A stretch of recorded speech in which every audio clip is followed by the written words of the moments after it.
आरक्षण अयोग्य के सर पर ताज धर जाता है और एक योग्य मनुष्य भूखा प्यासा सड़क पर मर जाता है। गुणविहीन शासक हो तो अनुशासन कैसे होगा? गुणविहीन शासक हो तो अनुशासन कैसे होगा? सिंहों के बेटों पर भेड़ों का शासन कैसे होगा? सिंहों के बेटों पर भेड़ों का शासन कैसे होगा?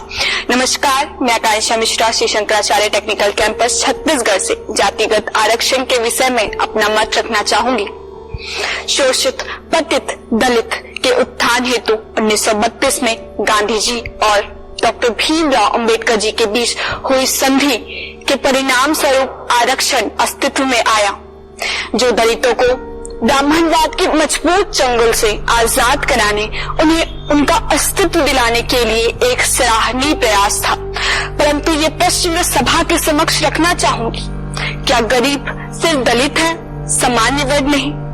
क्या पेट सिर्फ दलितों का है, सामान्य वर्ग का नहीं? क्या भूख सिर्फ दलितों को लगती है, सामान्य वर्ग को नहीं? फिर इतनी छूट दलितों को क्यों है, सामान्य वर्ग को क्यों नहीं? यही परिणति तो विचारणीय है। जब आरक्षण 10 वर्ष के लिए लागू हुआ था ताकि दलित अपने पैर भारतीय सरजमी पर मजबूती से जमा सके, परंतु आज की तस्वीर तो कुछ और ही बयां करती है। दलितों ने इस कदर इस जमीन पर पैर जमा लिए हैं कि सामान्य वर्ग के पैरों तले जमीन हिल गई है। पीढ़ी दर पीढ़ी सरकारी पदों पर विराजमान होने के बावजूद उनके बेटों को, उनके बच्चों को आरक्षण मिलना आखिर कैसा न्याय है?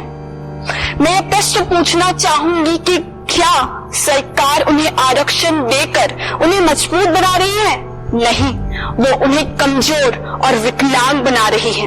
ये तो वही बात हुई कि जब आपको उन्हें चलना सिखाना था तब आपने उनके हाथों में बैसाखी पकड़ा दी, तो वो चलना कैसे सीख पाएंगे? आरक्षण को बरकरार रखना राजनीतिक रोटियां सेकने के अलावा मुझे और कुछ नजर नहीं आता। एक नई पहल, एक नई सोच, एक नई कदम की आवश्यकता है ताकि आरक्षण जातिगत नहीं आर्थिक तौर पर किया जाए। उन्हीं को आरक्षण का लाभ मिले जिन्हें वाकई में इसकी आवश्यकता है। एक डिजर्व इंडिया बनाने की आवश्यकता है, ना कि रिजर्व, जिससे हमें भी गर्व होगा कि वी आर डिजर्व इंडिया। जय हिंद, जय भारत, जय छत्तीसगढ़।